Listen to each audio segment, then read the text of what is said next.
Mr. Freshest Anime has uploaded his final Summer Anime 2025 tier list. We're not going to watch the entire 31 minutes, but we're going to skip around sections and look at any hot take stuff to kind of listen to his take about it. I'll be coming out with my final tier list too as soon as this week ends, because there's some stragglers that we're still finishing. Silent Witch is going to conclude, I think, today, and there's still like my Nogra that's supposed to finish on Sunday, but you can expect my final one upon Monday. So right off the bat, Water Magician. Let's listen to his Water Magician take. On by Patreon in 2 episodes. Honestly, B tier for the first 2 episodes. That's actually lower than I expected. Straight up, right? That is honestly lower than I expected, considering the first 2 episodes are like pretty damn good. It's just he doesn't know what's gonna happen in the future, right? Oh my god, it is a fucking tragedy what happened to this anime, but a relatively low score for the first 2 episodes. I think it'd be kind of like on A. I saw like high potential, like wow, this gave me Freerun vibes. Wow, the direction of the world building and the open world, immersion and the fights are so good. I really like the first 2 episodes. I think it sets up a lot. It sets it up in a way that seems pretty interesting, right? Yeah. Like him meeting this fairy king and then the dragon talking to him, a little coincidental, but maybe it has something to do with that eternal youth. Meeting Abel and then like that prying him out of his forest to bring him to the new world, but he does some training to get better. No, I think that's a totally fair. But it's just, again, if he thinks the first 2 episodes is B, what is he gonna think of the other stuff? Because oh my god, I think Water Magician is like the worst offender of a min-maxed anime this season. As in, they show their cards too early. They catfished the audience with amazing potential and then gave us mid. And people are gonna take that and treat it way more harshly because you showed them that you can do better, but you fucking settle for mediocrity, right? Apocalypse Bringer Minogra, I think, is another perfect example where they never did that. From the beginning, they were like, we have no animation capability, but we have great soundtrack and our direction of the story is good. And through shitty animation, we're going to give you a fun experience and you're not going to be as mad because you didn't have expectations. Water Magician, exact opposite. Womp womp. What is this? Is this Nukitashi? What is this? Just my opinion on it, but let me know yours. The other one that we're gonna put in here is Nukitashi. Unironically better animated than Water Magician fights recently. And that one's going straight F tier. Why? What? F tier for that is fucked up. It literally started off essentially had a rape. Yeah. We know what happened. Yeah. F tier. The animation is amazing, right? The story is silly as fuck. Just based on production value, I give it A tier. A or B tier. F tier though, that's pretty fucking low. They're not like absolutely horrible fucking people, but they did an absolutely horrible thing. It's kind of crazy. They weren't monsters. They're supposed to be students at a fucking school. Yeah. They remember the guillotine I showed you, right? In episode 1, they broke the rule. And what's the rule? They only had sex with their girlfriend and boyfriend. And that's a sin, right? You can't do that here. And then they brought out the fucking the guillotine, and they brought out the other thing, and both the guy and the girl will meet an exact. Yeah, that's pretty fucked up. But again, it's fiction, so I'm not gonna take it literally and be like, oh my god. Anyways, what else is there? State of the animation, Kriva test take. Whoa, Kriva test time. Oh, I love the opening for this. Yes. Next up, Kriva test, A tier. Kriva test opening, so good. My favorite part is near the end when they show every single different faction with its guitar solo going on and everyone is fucking aura farming looking sick. Kriva test was very, very interesting. And I think the very start of it, very interesting. Yeah, as in Kriva test popped off with amazing retro 90s animation and just gave us such an amazing experience. And then what happened?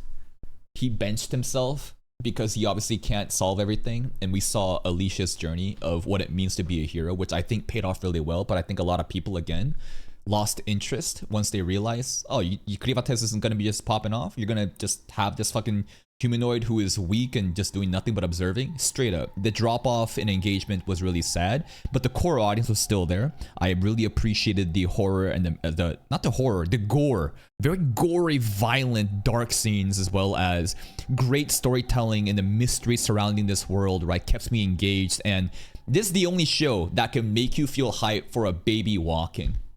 Bro, that finale, the baby walking, holy shit. The story, you understand how amazing of a story writer you need to do to get you hyped for a fucking baby that's walking for the first time in that scene? The significance of that scene, all the buildup that led to it. Glenn or Krivates realizing hope isn't lost, and he sees Luna walking and takes him back like, damn, fucking hype. And Drell also the ultimate aura farmer. This is a pretty normie, this is a pretty reasonable, rating, so we'll just kind of go with that. Dandadan next. Dandadan, there's not much to say. S tier. It's phenomenal. Dandadan, every single time somebody asks me, hey, what's your favorite anime of the summer 2025 animes? It's Dandadan. I'm gonna make you mad. Are you ready to get mad? I think Dandadan was kind of lacking. I'm sorry. I think that season 2 was kind of lacking. Now, these are subjective opinions. You can disagree with me. You can disagree with Joe. But season 2, I think, compared to season 1, was not as significant. I really enjoyed the Evil Eye arc, and the conclusion of the Evil Eye arc with, everybody pulling up, Manjiro pulling up, the fucking, the Kita family, Babas, them helping us out as well. Granny pulling up with Taro as a surfboard, aura farming. Chiquita coming up too.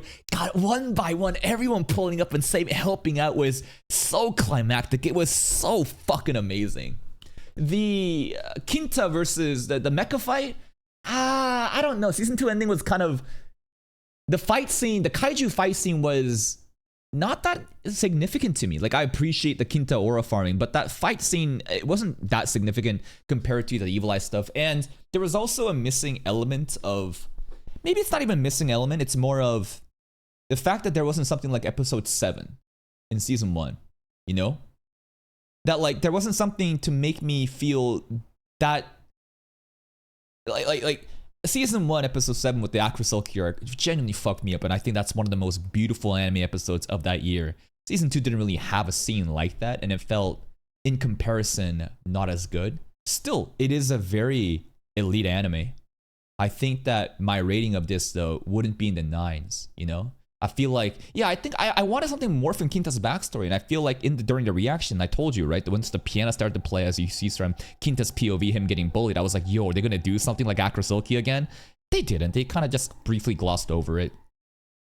What I'm trying to say is, I think season 1 was better for me. Doesn't mean season 2 is bad by any means. I think season 1 is easily within that like 8.5 to 9 territory, if not in the 9 to 9.5 territory, while season 2 for me, I don't think it reaches 9. I think it is safely an 8 point something, definitely not a 7, but I just wanted like something to push it beyond. It just didn't have that for me. Dandadan's the one. It is amazing. It is one of my favorite anime ever already in 2 seasons. It is weird. Yeah. It is funny, in my opinion. Maybe you don't find it funny. I do. I love the romance. Yeah. I love all the characters, their interaction. I think the romance is definitely a big part of it, right? It's such, they do such a good job in the slice of life elements of it. With one another, the bonds formed, the fact that there are like supernatural powers. And I'm even thinking back to the maid cafe stuff with Okarun, told not to stick around for a moment to finish her work, but he did, and they're holding hands and going home. Even the scene in the car when Baba's looking back, looking at Okarun and Momo's hands fidgeting and thinking it's cute. Their romance absolutely just, it's great. And there's like aliens and ghosts. Yeah, there's a lot of different elements that Dandadan juggles really well. It's hard for a show to do well if you're trying to do everything. Most shows will focus on just one thing, but Dandadan has so many different things going on, and it just kind of works so harmoniously like an orchestra. Elite anime for sure. For sure. Grand Blue as C tier. Let's hear it. Season.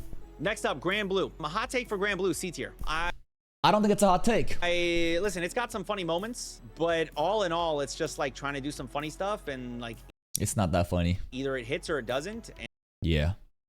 I think that Grand Blue has been overhyped due to the manga being great. I think a lot of people praise the manga a lot and they expect the same quality in the anime. In the anime, it was fun for a bit in the first couple episodes, but the jokes kind of wear off.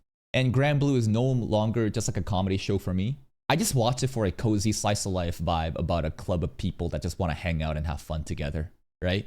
I think that it is a decent anime. I think C tier honestly is definitely on the lower end, but a score that I can agree with. And Grand Blue, like, it's not the elite comedy anime that everyone says it is. I think the manga is probably good, and that the anime itself is cozy to watch. And I'm honestly watching more for like the romance element. I want to see like the romance shifts kind of like develop into something else. And more often than not, I think it just didn't hit for me. That's my own personal opinion. Fair. I'm sure if you watch my reactions, you probably could tell that like there are parts of it that I just like they didn't really love. Yeah, because like it's just frat jokes over and over again, right? Haha, drinking this, haha, dicks that.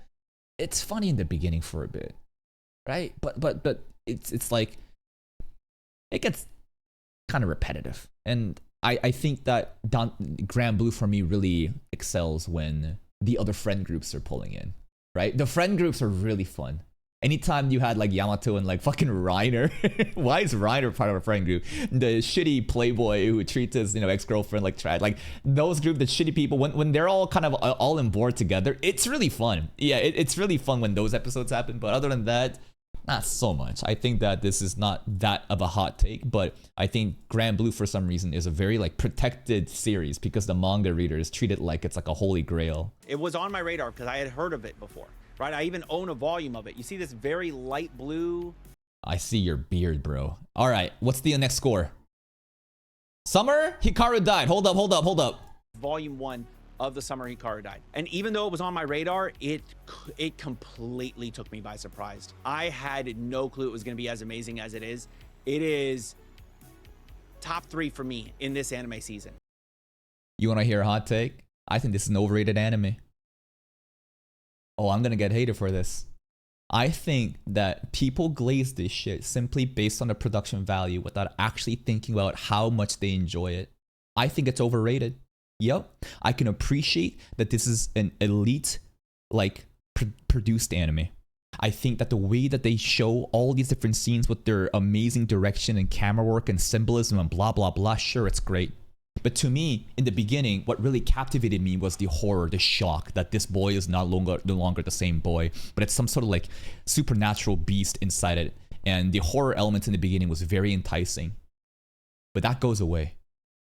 It gets repetitive. And they try to show you more of the interactions between Yoshiki and Hikaru. And the conflict that he feels, him trying to explore like his dependency issue with his old boyfriend who's no longer there anymore, trying to see past that, willing to double down and do things that he shouldn't be doing because he is so madly in love and dependent on. It's very toxic, and I think they do a great job exploring that. But to me, when I watch this, it's like I'm not too engaged, and this is not a gay issue. To me, I think that again, elite produced anime, but the story itself is not connecting with me, and therefore I would personally put this in the B tier because it's a personal preference. It's a very subjective thing. I enjoy Kriwates way more than Hikaru. It's still not a bad anime, but I think that the way that people talk about this shit, people have this notion that like they just start bandwagoning. I think that some people don't even think about like how they really feel about the anime. And they just go off of the narrative that this is an elite anime, this is an amazing anime, and glaze till the very end. And like, to me, it's not clicking. It's not. It is completely surprising. I did not see this happening. For shows that started in this anime season, it is easily top 3. It has been absolutely phenomenal. Animation, direction, everything in it, the story overall, man. A lot of people. Again, the animation and direction is elite, absolutely. But like, something about the story just doesn't click. Like the horror plot that's been cooking for a long time. Is it the pacing? Is the pacing the issue? Why am I not so locked in anymore? I feel like there's a part of it in the middle. I don't know. And the thing that this might be a personal problem is there's a lot of sexual innuendos with the gay jokes that happens over and over again. And this isn't me trying to make dick jokes. This is the anime studio literally trying to send you all these different sexual innuendos to the BL elements, right? You can see the episodes for yourself. there's a fucking tube of fucking white cream coming out of it, and they're fucking making jokes about pre-cum. I'm like, haha. But it's like, stuff like that often gets me distracted and not immersed, and I'm just kind of laughing. And based on that, I started to take the show less seriously. I'm not completely immersed in the horror elements of it, and the story is drawing it out, but I'm still can appreciate that this is an elite anime that is just not for me. That's it. All right, next up, what do we have? Gachakura A tier. All right, let's hear it. Hold up. Octa, also really great. I love Gachi Octa. I was early. What? Gotcha. Is this an inside reference? Inside reference? Community joke? Here in the season, early on, probably first like 3-4 episodes, it would have probably been like low B tier. I was like, oh, it's just kind of like this a battle shonen anime. Sure, it's like a unique setting and stuff. I really appreciated the first couple of stuff. I thought that it really stood out, you know, better than Togenanki, based on the pilot episode of how immersive this world was and the prejudices they have with like the different classes and how they just like send people down to the pit. That shit was really interesting. But when you really look at it from the perspective that, again, like James from the Anime Savants podcast broke down for me, it is very much like a Rudo himself is what his gloves do. He is in a way a tossed aside person who has to find his own value, who believes that he has value. And then yeah, he looks at the trash and he cries. And why is he crying? Because Rector realizes this is nothing more than projection, that you are a byproduct of your parents that tossed you away, and you don't want this other trash to be tossed away, and he connects with that. And he finds value in garbage because, again, associates himself with it. And there's a lot of beauty in that. There's also a lot of like self-reflection that we see throughout the show, which is such a rare thing for shonen anime. And that's why it's doing bad.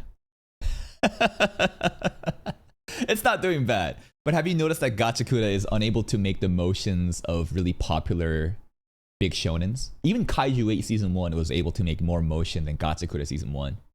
And I was wondering why. And a lot of people were also saying, I feel like there's something missing. I feel like there is something critical that is missing. Some significant scene that everyone talks about. It hasn't happened yet. Amo pulling up recently was very shocking. Right? Yeah, I completely vibe with it. I think the whole Jabber arc he's a pretty decent villain, but like there's something oomph missing about this show that might happen in the second core, and I hope more people talk about it, but it is definitely not this dominating battle shonen of the season that some people were hoping it to be. All right, next up. Kaiju 8 A tier. All right. Let's hear it. It's gonna be really good too. I'm gonna go bottom of the A tier. That's where I think I'm going to put it. It actually, last episode was really good, and it's going to probably play off of that and be another banger episode right after. So I think that this is a pretty high rating for Kaiju 8. It's not a bad anime though. I think there's a lot of people hating on it because the way that the manga ended, and I dropped it too because there's lack of engagement all across the board.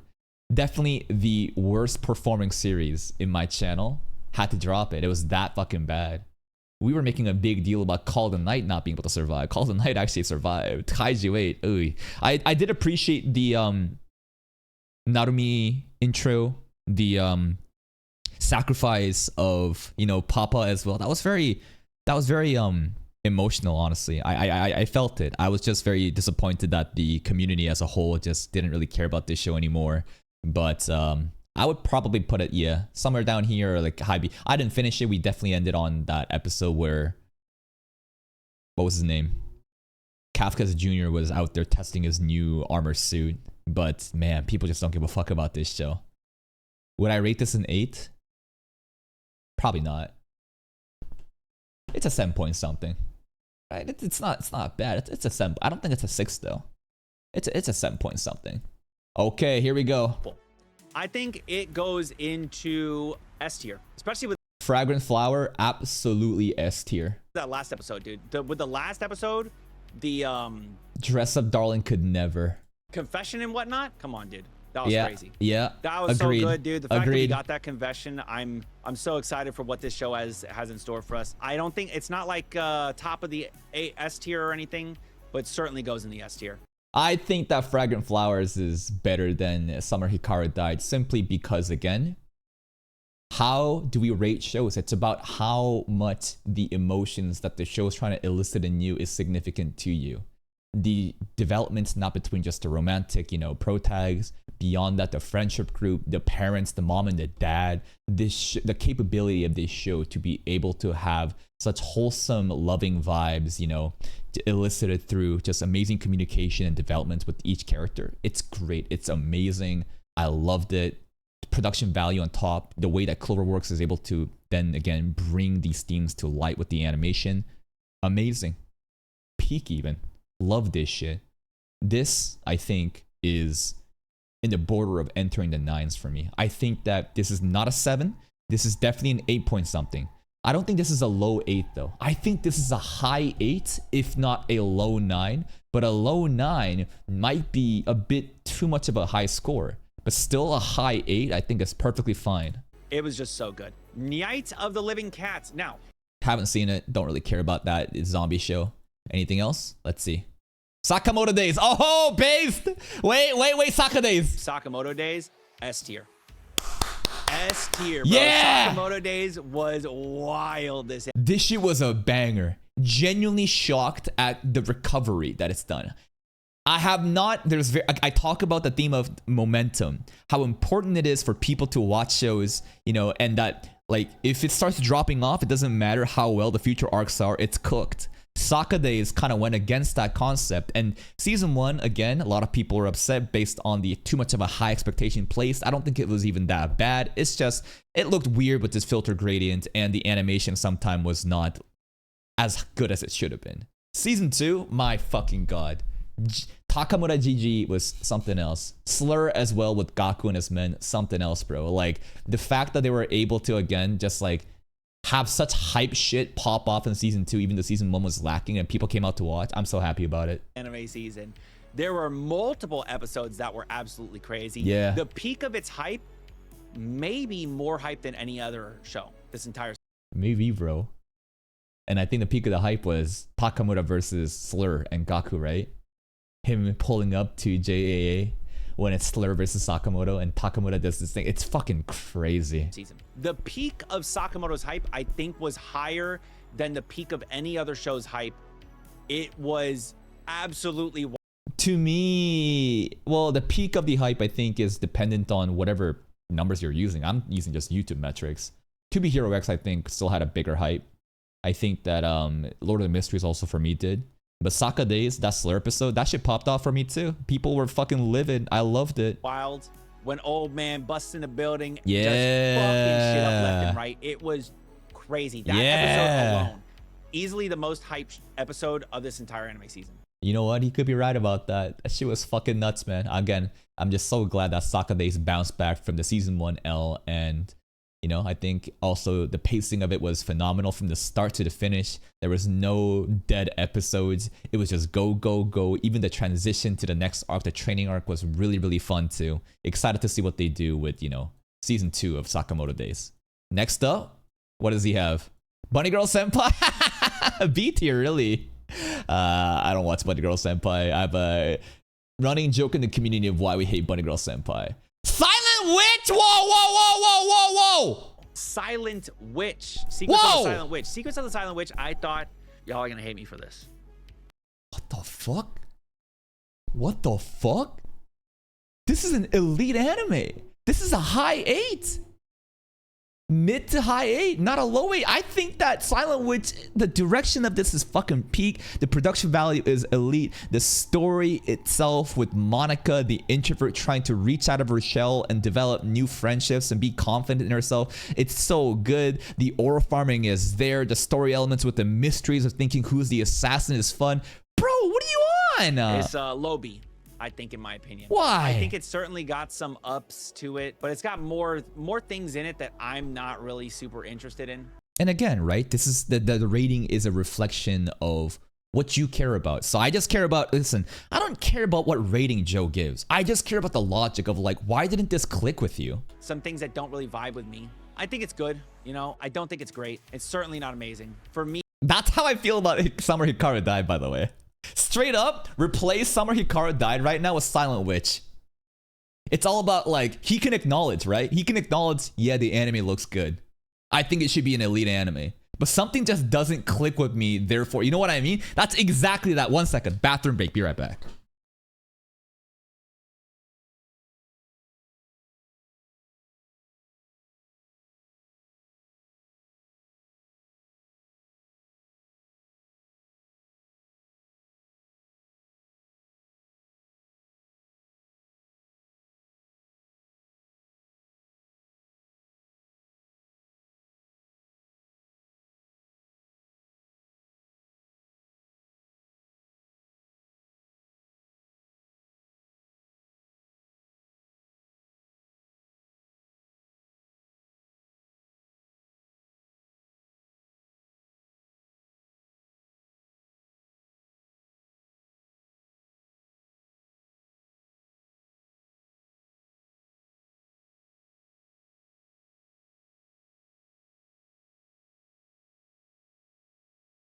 All right, I'm back. Let's see what he says. He personally, it's just not better than Bunny. No, I think Bunny Girl Senpai is better than Silent Witch for me personally. Yeah, it's just like shy girl, and she's like kind of got to like make friends and like get over some things and like.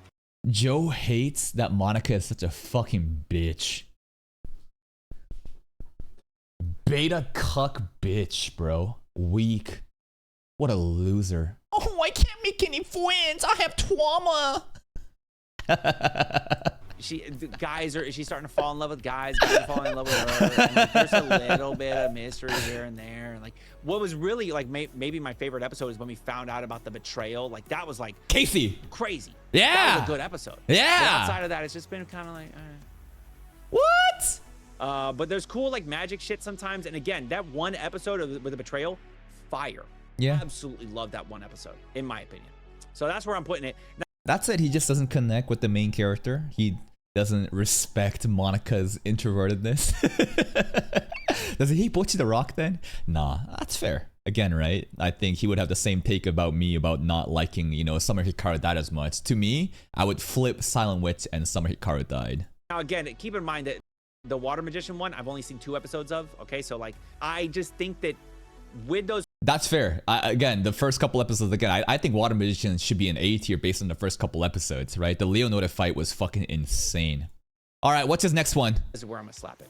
And let's just get it out of the way. One Piece is the greatest anime.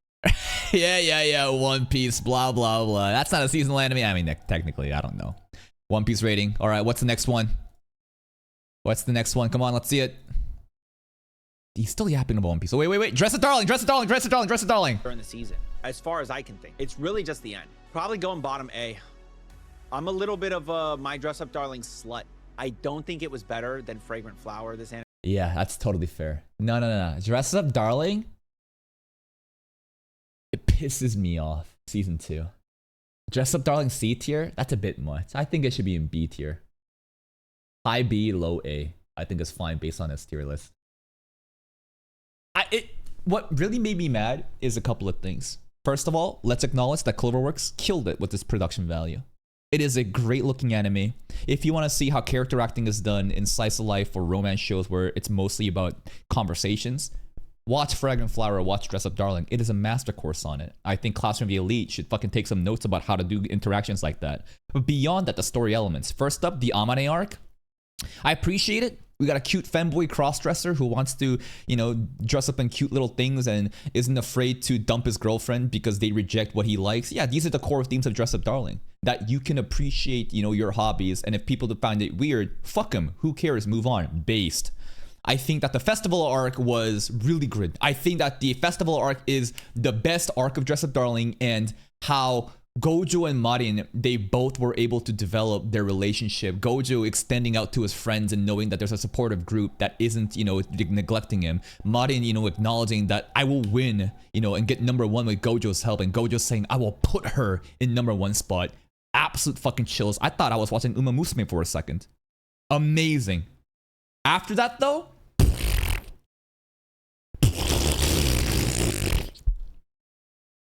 I can appreciate the miscommunication episode as they slept over. That's kind of funny. Haha, fan service sex jokes. But like, what the fuck were they doing with Akira arc? What the hell were they doing? They baited us with this girl who only showed negative emotions towards Marin. To say that there was any sort of foreshadowing that she was a simp is just disingenuous, and I feel like I hate that kind of shit. To me, when you misdirect your audience by showing hints that is clearly not what you meant to show and say, haha, gotcha, fuck you. And on top of that, the expectation set for Marin to confess that came to be a selfie, that shit just, it pissed me off. It just gives such a bad taste to bait your audience like that. And that's why I just have such a bad memory of Dress Up Darling season 2. You have to like finish strong. You need to give people a, like the Blue Lock effect. Blue Lock was fucking ass all through season 2, but they finished strong. And so many NPCs like myself will be like, peak lock, right? Recency bias of how it ended, I think, matters more. I think the way that you start and the way you finish matters a lot more than like the middle stuff. Still, I think a low A is fine. I think I can still acknowledge that it is a great anime. It's just I was personally upset, you know, just offended by the way that they ended it. But still, a great anime season, and I would still rate this high 7, low 8. Maybe high. I don't think this is a high 8. I think that mid 8, 8.5 is even a score that's too high. Definitely would be fine with like a high 7 point something rating or like a low 8 point rating. Anime season. I think that it certainly had the funnier moments. It was funnier. And I also think that it probably outshined it in animation. But I think the shows are a little more different. I think one is much more of a, this is a, Fragrant Flowers. It's a romance drama show, right? You can't really compare both. A lot of people think every romance show is a rom-com. No, right? It's Fragrant Flower has some comedy, but its focus is serious romance drama stuff. Dress Up Darling is more rom-com. I think Mikado and his sister clears Dress Up Darling season 2, by the way. Much more of a serious romance. Whereas I think My Dress Up Darling is more of a rom-com. So for me, yeah, My Dress Up Darling would be top of the B's, bottom of the A's, somewhere in there. Next, we're gonna go Seventh Prince. Seventh Prince. Top of B, low A. Seventh Prince, I also feel the same way of season 1 being better. Season 2 was alright. The pacing of it was very interesting because it covered just one arc entirely. I think this is again like a high 7. The production value again still pretty damn good, above average. The story itself was something that I didn't care too much about, but I can still appreciate. Fan service Shota, hype fights.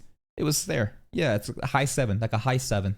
Seventh Prince does what it does. Seventh Prince is what it is, right? That's my opinion on it. It just is what it is. It is gonna give you some cool action, magic shit. It's gonna give you some thick Shota thighs and some beautiful women. And it's gonna be, you know what it is. So for me, I'm probably gonna throw this in the B tier. Maybe I don't know where exactly. Whether I want to put it over. I would put Seventh Prince above Kaiju 8 though, personally. Over or below, but doesn't mean that Kaiju 8 needs to be an A tier. Maybe I drop it down. Oh, I don't know where there was a lot of episodes of this season that were like, it really was. I know what he's feeling, bro. Right? There's some episodes, again, the way that they tried to pace the entire season with just one arc. There's some episodes where it just kind of struggle. It just, there's gonna be dead episodes, right? And that's just how it works. So I don't know. Sometimes it felt like we're just kind of just stagnating and not really getting anywhere. I like the end. I really like the end episodes. You know, seeing the backstory for the bad guy and shit. I like that. Yeah, Katan's backstory was decent. It wasn't mid. I think I could totally appreciate and empathize with it. The first Chimera or whatever that they fought down in the tunnel with the katana, I like that shit. Civil War. The start of the season. I liked Grim popping off. That shit was hype. Tao and her fight. Yeah, that's fair. Absolutely. That's totally fair. Oh, he's dropping it. He's dropping it. I think that Water Magician has potential to be better than... Yeah. Potential. We're talking about potential though, right? Nah, not even fucking close. But the first couple episodes, the way that the Leonardo fight was also done, yeah, I might place that over BBL Shota. This season of Seventh Prince. Again, for me personally, I only watched 2 episodes of Water Prince or Water Magician. So I don't really know where I want to put it, whether it'll go higher. He got no clue, bro. That shit going to fucking end the B tier or high C tier. Or lower, I don't fucking know. All right, we'll get Takopi out of the way. Takopi S tier, okay? It's S tier. Yeah, I think Takopi is probably the best anime of this season. It's right about here. All right, Takopi's a completed story for all the feelings that people will have about the ending, whether it's good or bad, for all the drama it caused within the community about wanting a little girl to die, whatever. Kill that girl! Yay! A really great completed story. I really enjoyed it. I think it is amazing. I think it's one of the best. I think that the way that it concisely finished everything in 6 episodes was one of its strong suits. Some people say that like they rushed the ending. I don't think they did. I think that the way that tied all the loose ends, even if you don't agree with the way that it ended, I think it was a very concise and impactful story that makes you feel the emotions really strongly. And that's why a lot of people watch this and be like, holy shit, this is one of the greatest things I've ever seen. But it's not just about the story points. It's more than just a story. It's the way that the studio was able to give light to the story points through its animation, the directing. And my fucking god, that one episode 4 with Azuma's conclusion with his big bro, one of the best fucking like episodes I've seen in terms of direction. Every single scene had an intent. It felt like cinema-like, right? It's not just random fucking scenes of just like static characters moving their lips. Like every single scene had so much like technical like execution done to highlight the symbolism, the core themes of what they're trying to do. That's why I was like, this might be the best episode of this season. Best anime of this entire year. I don't think it's the best anime of this year. Orb I am calling part of this year because it continued. Unfortunately, I never finished Orb. Too many fucking people did not watch Orb in my channel. Womp womp. On from end of last into this, it would be unfair to judge Orb as an anime of just last year, cutting out the second half. So I would say that Orb is the best anime of this year. It is phenomenal. I also I can't wait for Solo Leveling to rob Orb in the Crunchyroll Anime Awards coming up pretty soon. This is crazy. Did you know that? Wait, how are we almost near Crunchyroll Anime Awards already? This is almost October. Do you guys realize how ridiculous this is? Like, give it like, I know we still have to wait like half a year or so, but like, dude, time flies by really quick. Wasn't it just yesterday we were just fucking farming the drama about Crunchyroll Anime Awards after winter 2025 ended? These like 11 episodes of Hikaru, I like Hikaru more than I like Takopi. Damn, that's crazy, really. I don't know. I don't understand the personal connection that he has with Hikaru. To me, Takopi, I was just so locked in with every character and what they were going through. But Hikaru, I just, there's something missing for me. I like Dandadan more. Dandadan's just up my alley. It is just fun and everything. There's just a lot of depression in Takopi's. And again, there are some issues that I have like with the way that things played out. But I don't think that it was bad by any means. I think it was. I think that the depression he's talking about, right, is the reason why so many people praise it so much. Because again, how strongly you feel the emotions from the anime, right? The goal, again, a romance show, make you feel bubbly and warm inside. Fragrant Flower does an amazing job at doing that. That's why I think it's so high up, right? Takopi, again, able to hit those negative emotion of tragic. People call it like tragic porn though, because of, I guess, how overtly exaggerated it is. But to me, that just added on to the immersion. I was like, damn, this is fucking crazy. Really fucking great. I really enjoyed Takopi's. And for me, it is top 5 of this anime season, probably number 4 in this anime season. Sure. Again, you can exclude things like Witch Watch, To Be Hero X, and One Piece when we're talking about this anime season. I'm including it just because I watched them during this anime season, right? But they're not really part of this anime season. That's fine. That's fine. What's next? Tougen Anki. Let's hear. I'm actually interested in this Tougen Anki take. A little bit from just being generic. Dude, the last episode they tried to give us of Tougen Anki, they tried to make us feel bad for this bad guy. And he's like a... It's just pretty mid overall, huh? Yeah, I watched the first episode. It felt... I don't know. Very edgy. Edgy doesn't mean bad, but I just didn't give a fuck about it. There was no like... Gachikuta, I watched that shit, and I felt like a personal connection. Immediately, I was immersed, and I was like, damn, this world, the way that they treat the different classes, the mystery surrounding it, the pit, what's going on, right? And like the murder mystery, like what the hell? Tougen Anki was like, edgy kid fights orc guy because dad protected him from secrets, and I'm not personally connected to any character. There's no emotional reaction from me. I'm just like, oh, cool, red scenes. Yeah. Ooh, Red Exorcist. Yeah. I don't know. That's kind of how I felt about Tougen Anki. Togenanki above Silent Witch is crazy. What are you on? Bro, come on. Are you serious? He just hates Silent Witch. And this is a personal thing where he just doesn't like Monica, right? His hate for generic battle shonen is less than his hate for introverted little girl who just is a pick-me girl. I don't know. I just feel like Silent Witch is in a different caliber and should be up by Hikaru where it is. And Hikaru should be down in B tier for me. But again, right? Subjective ratings. More than Secrets of the Silent Witch, less than Seventh Prince. All right. Yeah. Togenanki has some episodes, has some good episodes, some cool shit. I think the direction that they go in with it and the action animation and stuff, very interesting. Yeah, true. I also only watched one episode. But even if I only watch one episode, it's hard for me to ever believe that like anything after that could be better than Silent Witch. But it's not, again, it's everybody has different taste profiles, and if you just don't give a fuck about Silent Witch characters and like the story that it's doing, no matter how good it looks or whatever, it's not gonna click with you. The fact that Homeboy is just fucking blood guns. All right, Togenanki pretty edgy and gory and hype later on. Sure. Next up, what do we got? Witch Watch. We had to drop Witch Watch because, you know, no one's watching it anymore, but let's see where he's placing it. Fell off. I think it still has funny moments and stuff, but I think City's funnier. And during this anime season, it's just been kind of lacking for me. It's crazy how people dropped Witch Watch. In the beginning, like, man, a lot of people were really excited about it, but like, it peaked at the episode with the romance stuff with Moi and, you know, Nico under the tree in that school legacy thing. Near the end stuff with Wolf plot twist, when it got serious, no one gave a fuck about it. And I was like, isn't this the part where everyone should be coming out and enjoying? This is the hype shit that we've been building up towards. No one cared. And after that, we go into season 2, dead. And it has nothing to do with new animes coming out. I think it's a delusional take to say that because there's so many good animes coming out that a show is doing bad.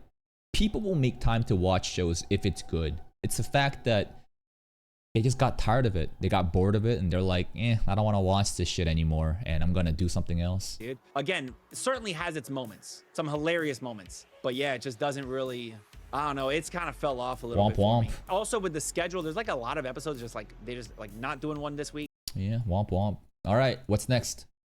Ban! Well, let's judge Gigux short. Gigux short is hard for me to even put anywhere. Not a lot happened in it.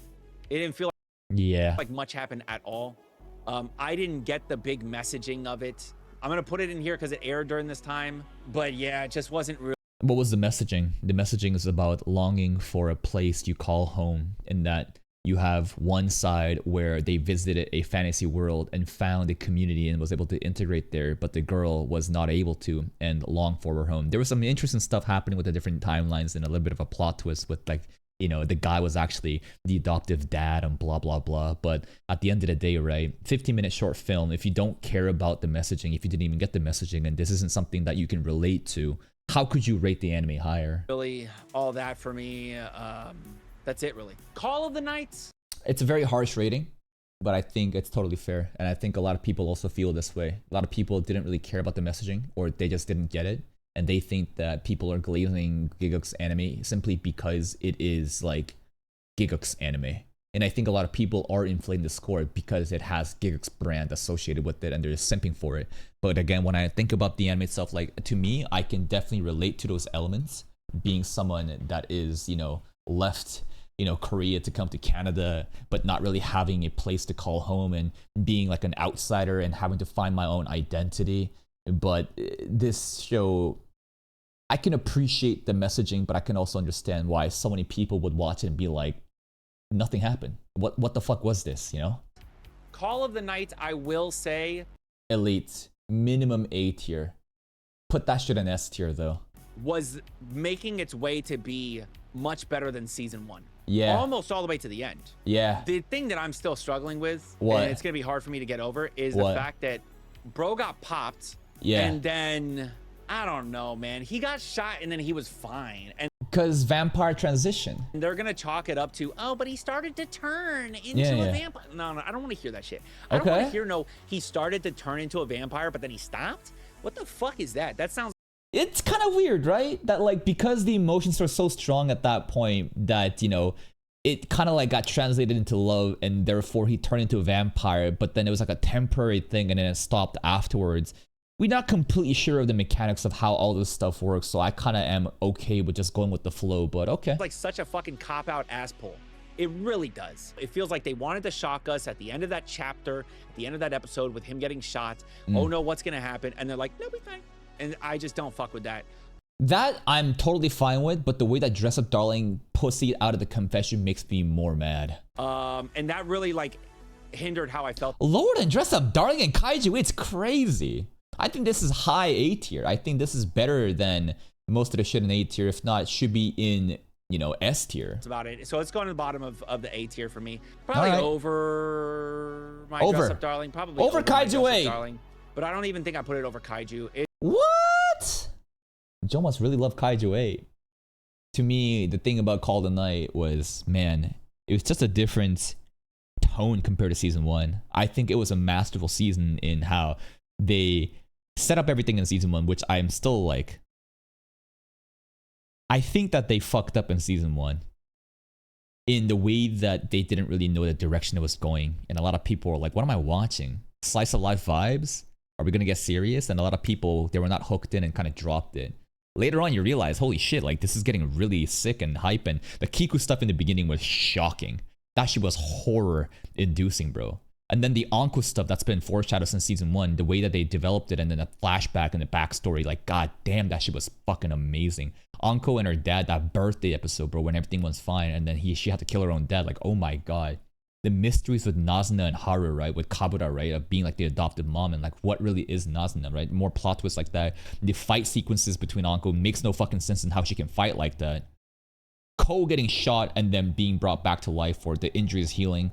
I'm totally fine with just kind of going with the flow because I can just say that we don't completely know the entire mechanics of like a nature of like a hybrid vampire human and a human and how they turn. And I can just kind of say, it's all right, sure, I'll go with that. Like, to me, that's not like a thing that hinders the score by any means. But Dress Up Darling, again, the fact that like you, like I'm just, I guess I'm more fine with cop-out stuff, but not fine with when you set up an expectation, a clear expectation, and you fuck us over, and on top of that, give such disingenuous foreshadowing or misdirection, and then it's something else entirely, like with the Akita stuff. That's what makes me more mad. Just, that shit was so stupid to me. Had they not done that, had they done some other shit, had they, I don't know, turned him into a vampire, or had they found some other way to make him live, like, I don't even... But why is that so important compared to everything else in this series, though, right?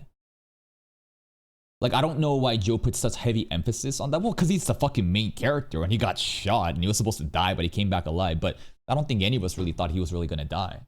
I just remember all the other stuff that was fucking peak with Call the Night. Again, everything that I've already described throughout the season, that like this single point is just kind of like a thing that I just go, sure, why not? Go next. Fucking no. Maybe he's in the hospital for a month or something, trying to suffer through it, and like, it's, you know, whatever, but we needed the instant fixing of Anko as well. I understand that, but I think that the way that they handled it, it just felt like such an ass pull. Sure. It kind of invalidated everything they were building towards, but again, I understand they had to deal with Anko. Invalidate everything you're building towards? But what are they building towards? Him knowing what love is. And does he actually love Nazuna or not?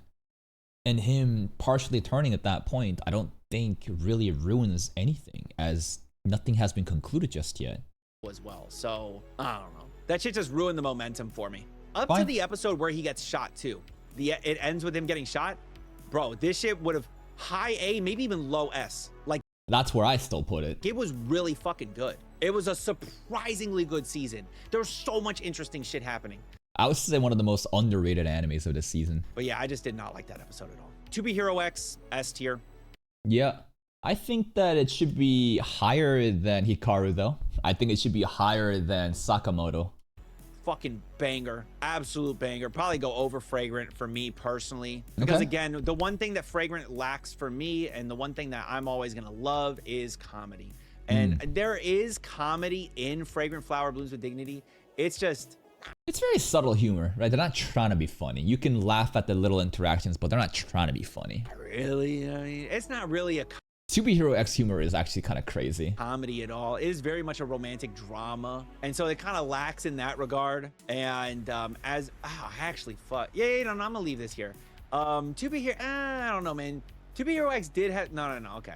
I don't know. I'm kind of torn. To Be Hero X did have some moments that were like, no, the middle part was really tough, right? And so that's where it gets tricky of how do you rate a show based on the overall consistency of the season, or do you just rate the peaks and forget about the mids? It's all subjective, but like Fragrant Flower, I think pacing wise, every single episode has mattered a lot. It was very significant and it's great, the execution. To Be Hero X during the middle phases, I think is really lagging along and a lot of people lost interest. So does that mean it should get docked marks for it? I don't know. Kind of torn. To Be Hero X did have some moments that were like,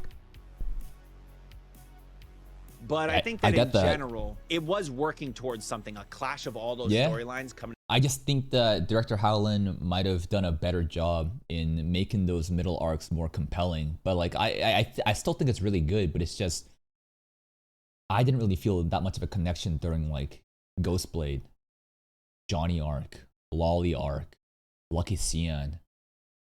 Queen stuff too is just fucking X pulling up and mocking that people are hyped about, and just the Queen versus Bull fights, but the story itself I just didn't really care that much about. I think that the way that Ahu episode was done was masterful though, right?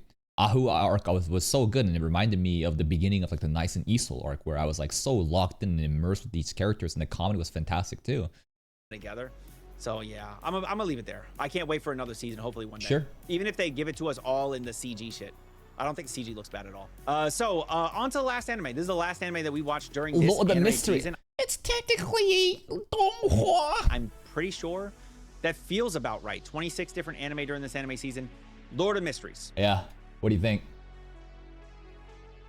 Lord of Mysteries, I'm torn. I kind of put it here. I'm torn between second and third place for the anime season. Okay. I don't like it more. Man, he really loved Dandadan season 2, huh? Than Dandadan, because I just love Dandadan. Dandadan is right up my alley in every possible way. Every possible way, Dandadan is like an anime for me. I love it. For sure. And just like that, I feel like Lord of the Mysteries is like the Donghua for me too. I just heavily fuck with the mysteries and the world building and the expansive lore behind it, and like what happened in the past, right? I still love Dandadan, but like, again, these are personal connections, and that's why you're gonna rate it higher. It's so fucking good. So I'm torn with Lord of the Mysteries, whether I put it above or below The Summer Hikaru Died. I could see it either way. It is within my top 3 for this anime season. Sure. My top 3 for this anime season is Dandadan, Lord of the Mysteries, The Summer Hikaru Died. I think that selection is really good. I just am questionable about Summer Hikaru Died, but again, right, this is like his personal pick. He fucks with The Summer Hikaru Died. For me, it just didn't click. I think that Silent Witch is way better in Summer Hikaru Died for me personally. Lord of the Mysteries is easily one of the most unique worlds I have ever seen in all of anime. Yeah. It is so deep. And when I say deep, I don't mean like, whoa, deep, hashtag deep. Not like profound philosophical deep, but like the layers of the world building and the lore and the history enriched in this world. It's kind of like Re:Zero Mushoku Tensei. Like, I'm not saying that. I mean like deep in terms of its depth that it has to it.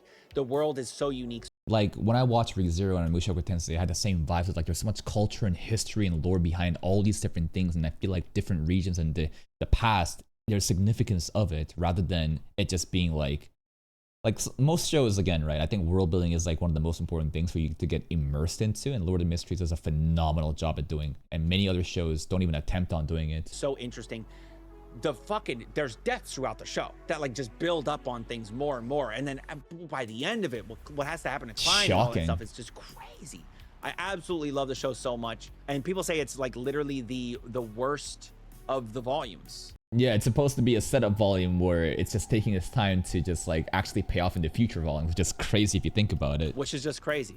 It's almost like a setup for what's to come. It is. I'm so excited to see what happens. I loved the first season. I find it so incredibly unique. Great animation, great soundtrack, great action, great voice acting overall. It was just so fucking phenomenal. That's it, man. This is my tier list. This is the way. You know what? I think this tier list is pretty fair. But what does fair even mean, right? I think that fair, I guess, is based on my subjective personal opinion and how much it aligns with it, right? I think that the bond score is pretty low, but, you know, it makes sense. The one thing that really, man, like, I feel like Silent Witch should be higher up. I feel like Silent Witch should be higher up. I think that Call of the Night should be a tier up. I think Kaiju 8 is too high up here. I think other than that, it's pretty damn good. It's a pretty damn good list. And that's pretty much it. Hope you enjoyed my opinions about this show. And later on, you'll see my final tier list. And let's see how much you're going to get mad at that. Please check out Freshest Anime. Here's a link to the video. Go give it a like. And check out his other content. And I will see you next time.